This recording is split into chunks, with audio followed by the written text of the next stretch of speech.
Get in here, nerds! It's me, Bobby Spellman, and today we're talking about odd time signatures. When I was a kid learning how to improvise in the early 2000s, it was fashionable in the jazz community to write new compositions or arrange old standards using odd time signatures. At the time, I was inclined to shy away from this trend, in large part because I felt as though a lot of these compositions and arrangements felt like sort of mathematical experiments with no soul. However, later in life, I came to embrace odd time signatures of all kinds, and I have incorporated them into my playing and into my writing.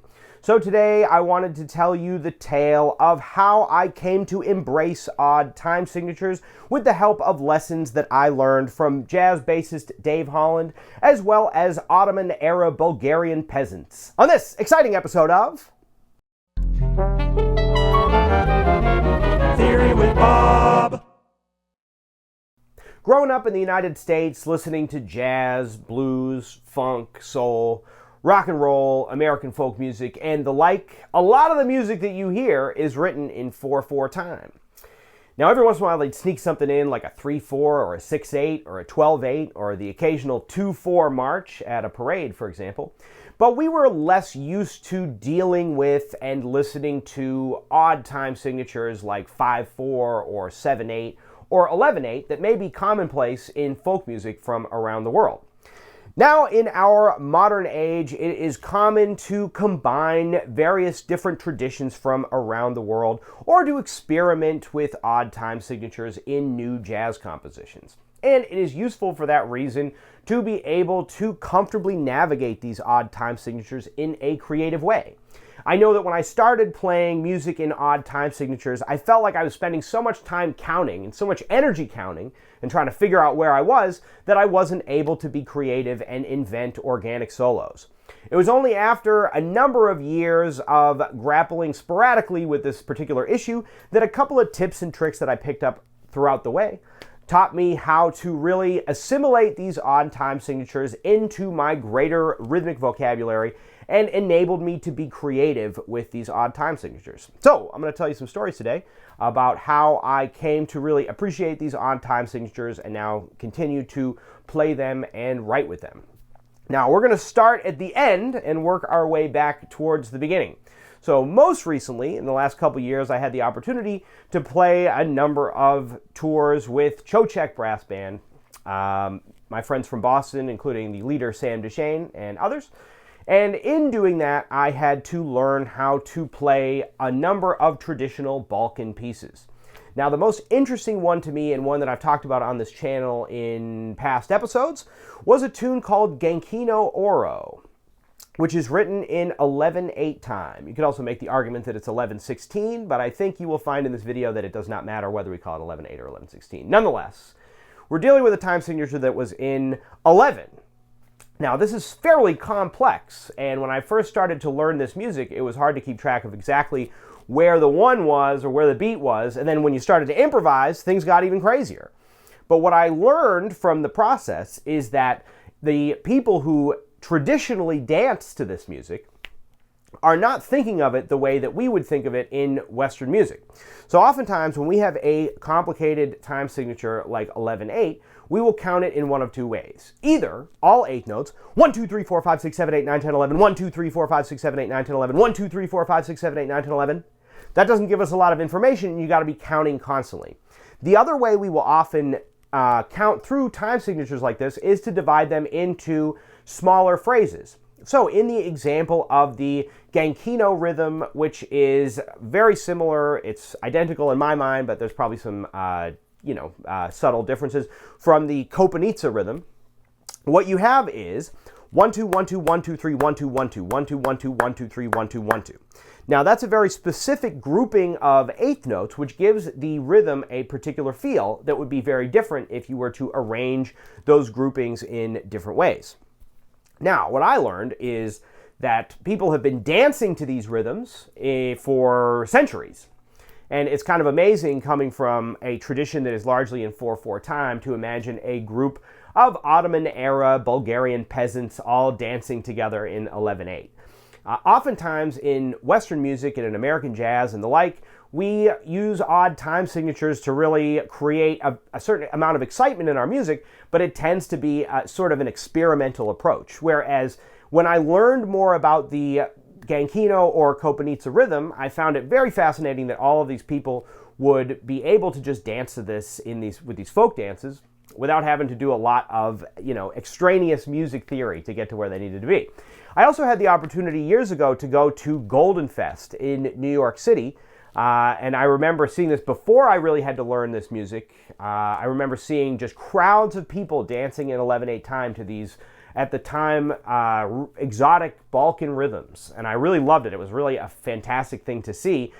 All of these people come together in this one big hall, dancing to this music that I was so unfamiliar with.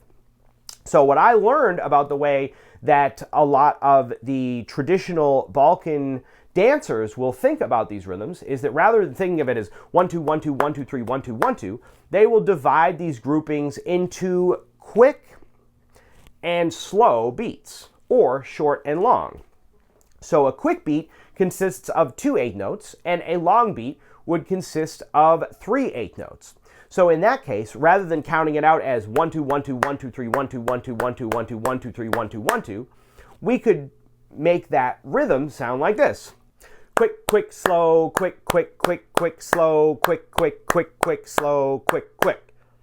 Now you might be saying to yourself, but Bob, why does it matter if we call it quick and slow beats, or if we divide the rhythms into 1 2 1 2 1 2 3 1 2 1 2, etc.? Well, in my mind, by thinking of the rhythm as being quick and slow beats rather than all of the subdivisions, you teach yourself to feel those rhythms internally rather than trying to count them out conceptually or intellectually. To me, really being able to feel the rhythms in my body were what enabled me to gain a better ability to really be creative with those rhythms. So I started to really try to ingrain that sound in my mind. Quick, quick, slow, quick, quick, quick, quick, slow, quick, quick, quick, quick, slow, quick, quick. And to really be able to feel that rhythm. Now, this is where we go back to Dave Holland. So we're going to go all the way back in time to my time at New England Conservatory. Now, when I was at NEC, Dave Holland would come in a couple times a year and do ensembles and teach lessons and the like. And I was fortunate to be able to take an ensemble with Mr. Holland. And that was the first time where I had a high-stakes environment where I really had to navigate some odd time signatures. And one of the things that I noticed working with Dave Holland and learning his music and listening intently to his music is that Dave Holland's music deals with a lot of odd time signatures. However, he does it in a way that's very organic. It didn't feel to me like an experiment or something that was just novel for novelty's sake. It felt like something that he had really internalized, and that was what he was trying to say. He was trying to use these odd time signatures not for their own sake, but because it was conveying what it was that he was trying to do. And I learned a lot from that. Now, at that time, I can't remember if Mr. Holland himself told me to do this, or if this was something that occurred to me was the best way to assimilate these odd time signatures into my sort of rhythmic vocabulary. But what I started doing is, as I was walking around, as I was walking to and from school or between classes, I started really trying to just hear these rhythms in my mind over and over and over again, in the same way that I had heard countless recordings of swing in 4/4, or waltzes in 3, or Afro-Cuban music in 6/8, and what have you. What I needed to do was really internalize the sound of these rhythms. So I started walking around the campus, walking to and from my house, whatever, always thinking of these various time signatures that made up the tunes in Dave Holland's repertoire. So now we fast forward a decade or something like that and bring me back to the world of Chochek Brass Band, where I'm trying to learn how to play Balkan music, and bring us back to the Gankino or Kopanitsa rhythm in 11/8. What I needed to do in order to really internalize that rhythm was to take that quick, quick, slow, quick, quick, quick, quick, slow, quick, quick rhythm and just continue to repeat that over and over again, almost dancing to it as I went. So I started trying to have to figure out how to feel that rhythm as I was walking around in the environment that I was in. Only once I could really feel that rhythm in my body, once it was so deeply ingrained in me that I could just feel it, using those the idea of the short and long beats or the quick and slow beats. Only then was I able to really be creative and improvise with it without having to overthink it. And then I started thinking, well, all these other time signatures also incorporate this quick and slow beat method, even if we don't think about it like that. For example, take Paul Desmond's Take 5, probably the most famous jazz tune in 5/4 time and something that became a hit around the United States when it came out in 1959. Now, that rhythm, we would count it as 1, 2, 3, 4, 5, 1, 2, 3, 4, 5. Or you could even think of it as being 1 and 2 and 3 and 4 and 5 and 1 and 2 and 3 and 4 and 5 and. However, if we were to take the Bulgarian quick, slow kind of approach to that piece, what we would find is that the rhythm there is really slow, slow, quick, slow, slow, quick, slow, slow, quick. Do that, boo that, boom, boom, boo doo, doo doo doo doo. Slow, slow, quick, slow, slow, quick.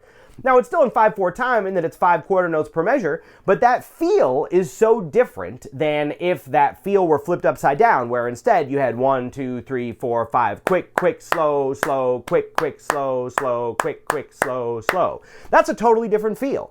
Or if you were to even do something I'm not sure I'm going to be able to do, which is, let's see if I can do it. Slow, slow, quick, slow, slow, quick. So you'd have to do it like this. You could go quick, slow, slow, quick, slow, slow, quick, slow, slow. All of these are different feels than just, than the time signature or the time feel that Paul Desmond used to write that piece. In fact, you could take this slow and quick beat system and even apply it to music in 4/4 time. Say you took, for example, the groove to Herbie Hancock's Cantaloupe Island. Boom, boom, do do dum, dum, do do. Now that's in 4/4 time, but you could also think of it as slow, slow, quick, slow, slow, quick, slow, slow, quick. And that gives you just a different way to feel it. Now that's a very different feel than if you have just a regular old 4/4 tune that's all subdivided into eighth notes. There's a particular clave that comes with that music that's 1, 2, 3, 1, 2, 3, 1, 2, 1, 2, 3, 1, 2, 3, 1, 2, which is captured in that slow and quick approach to thinking about the beats. And in fact, what you could do is take certain things like Take 5, for example, in 5/4 time, and you can think of it, instead of being 1, 2, 3, 4, 5, 1, 2, 3, 4, 5, you can think of it as 1, 2, 3, 4, 1, 2, 3, 4, 1, 2, 3, 4. Now you've taken something that is an odd time signature, and in some ways you start to feel it as 4/4, even though half of the beats are longer than the other half of the beats. In Western music, we never think about these beats as having different lengths. That would be kind of wild because we're always thinking about subdividing into quarter notes and eighth notes and 16th notes and whatnot. But if you think about each of the beats as having a different length and therefore a different feel, that gives you the opportunity to really internalize these grooves more than just being able to conceptually understand how the eighth notes or quarter notes fit into a particular measure. So I started playing around with this Gankino rhythm in 11/8, and I played it so much and it was so internalized in my mind that I started hearing music in that time signature. So I started playing around with this idea. I took that Gankino rhythm. Oh, I'll give you a little example of what it sounds like. Here's a little clip from my time playing with Chochek Brass Band. This is Gankino Oro. It sounds like this.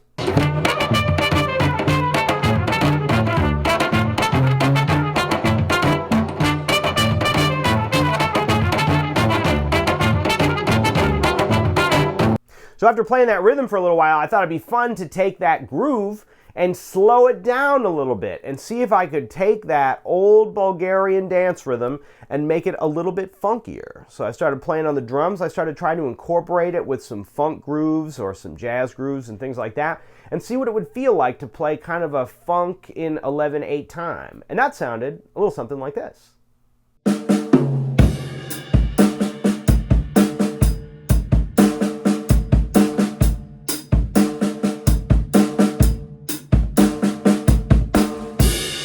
So once I had that all put together, I started working out some bass lines and some melodies and some other things that I thought would be fun to play around with over that groove.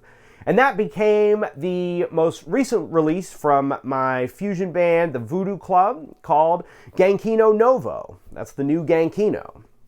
So I wanted to take that Gankino rhythm and incorporate it with certain elements of jazz, but also reggae and dub music, what with various electronic effects and things of that nature, as well as many other styles of music that have become a part of my musical soul. So I'm going to give you a little taste of that. That sounds a little something like this.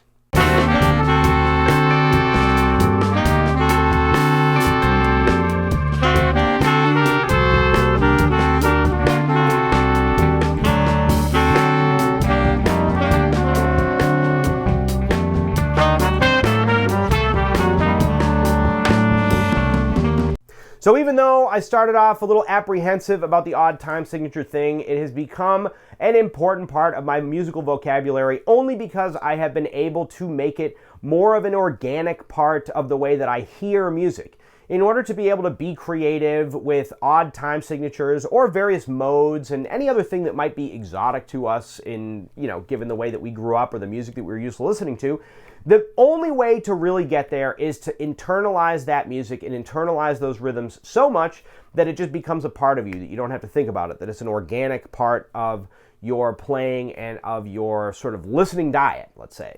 Now, that can be easier said than done. Sometimes you have pieces that deal with a lot of very fast-changing odd time signatures, and you may have to count fairly diligently in order to make it to the end unscathed.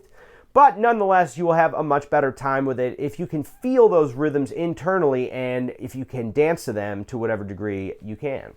All right, gang, so that's just a little background on how I learned to really appreciate odd time signatures and incorporate them into my playing, and I'm sure that I will continue to do that with other new time signatures that I have been unfamiliar with, new feels that I've been unfamiliar with, and continue to learn all kinds of different music from around the world. If you want to check out my new track with my band, Voodoo Club, you can find it under my name, Bobby Spellman, on Spotify and iTunes and Apple Music and wherever you like to listen to music. Under the name Gankino Novo. I'll also put a link in the description below if you want to check it out. It incorporates some really great, wild guitar solos by Jeff Miles. I took a trumpet solo in there, incorporating many of the things that we talk about on my Trumpet with Bob videos, as well as some effects and crazy stuff. We also have on bass, Steve Burke. We have on Fender Rhodes, Julia Chen. We have on drums, Peter Mannheim. On tenor saxophone, we have Tyler Birchfield. And on alto, flute, and bass clarinet, we have my wife, Emily Pecoraro. So you can check that out in your favorite places to listen to music. I'll put description below. And I hope you have a wonderful time checking out some odd time signatures and trying to use that quick, slow, quick method to try to incorporate that into the way that you hear music and, more importantly, the way that you feel those rhythms. All right, gang, if you are looking for music lessons in trumpet, jazz, improvisation of many kinds, any number of musical instruments, you can find us on our website at www.ridgewoodschoolofmusic.com or shoot us an email at ridgewoodschoolofmusic@gmail.com, and we will be sure to set you up with a great teacher for what you're looking for. If you like this video, be sure to give us a like and subscribe to the channel for more videos on jazz improvisation and maybe some more on odd time signatures and weird modes and things of that nature. And have a wonderful time practicing, and I'll catch you in the next one. See ya. Theory with Bob.